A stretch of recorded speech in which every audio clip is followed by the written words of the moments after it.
when the sun has gone down, when night casts shadows over the earth, when there's nothing left to do outside.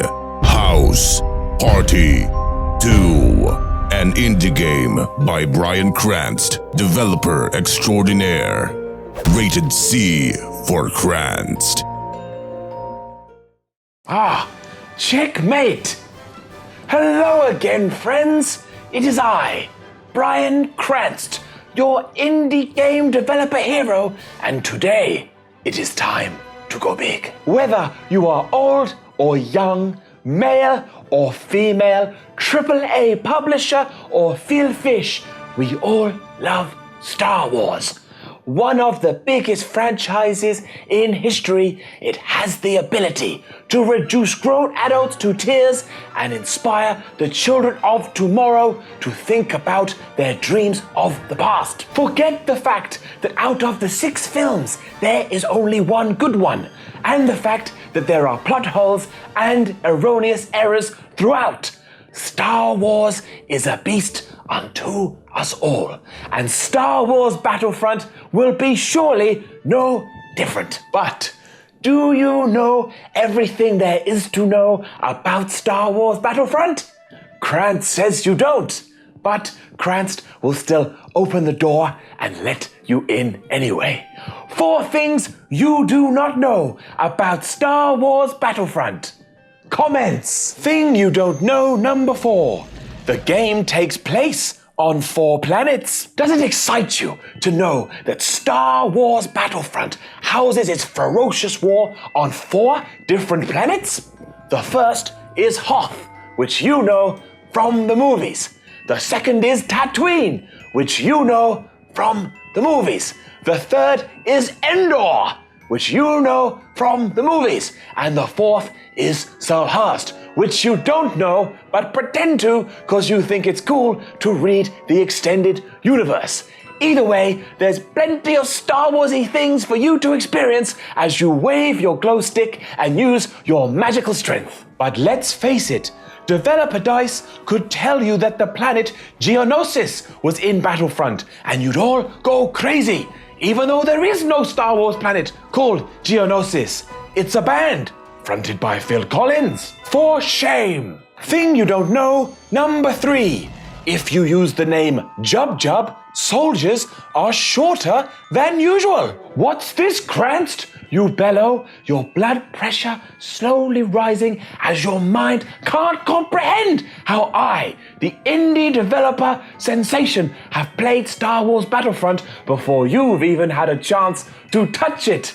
Well, calm down and think about my new game, House Party 2, for I'm talking about the original Star Wars Battlefront, you silly bean. Created by LucasArts and Pandemic Studios before you were even born, Star Wars Battlefront would change your in-game experience should you type your profile name in as Jub Jub.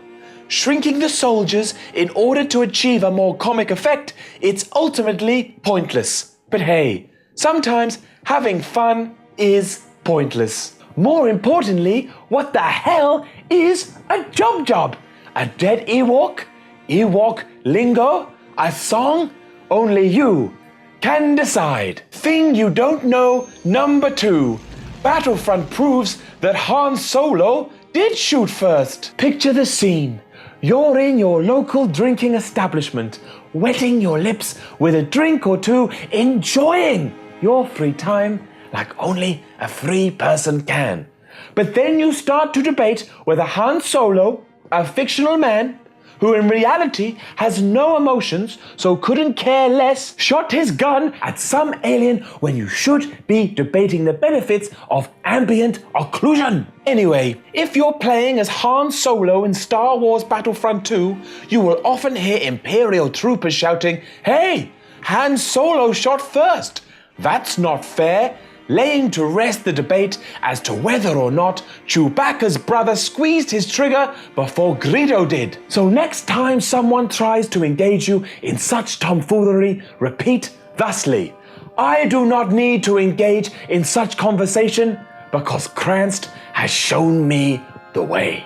Thing you don't know, number 1.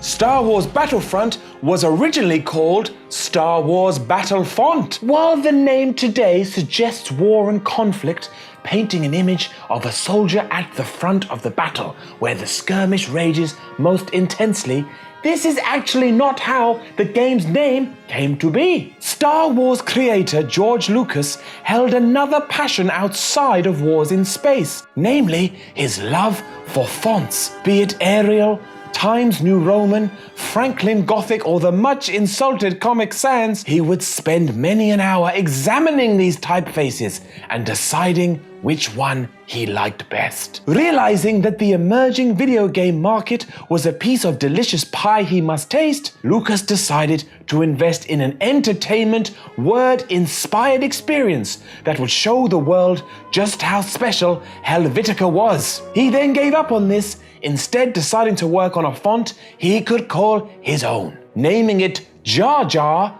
the rest is history. Well, I, for one, cannot believe it. And it was me, Brian Cranston, indie game developer, that spouted such things from my vocal pipe. Please be sure to join me next week as I grill DayZ creator Dean Hall about his epic legal battle with rapper Jay-Z. Cranston out!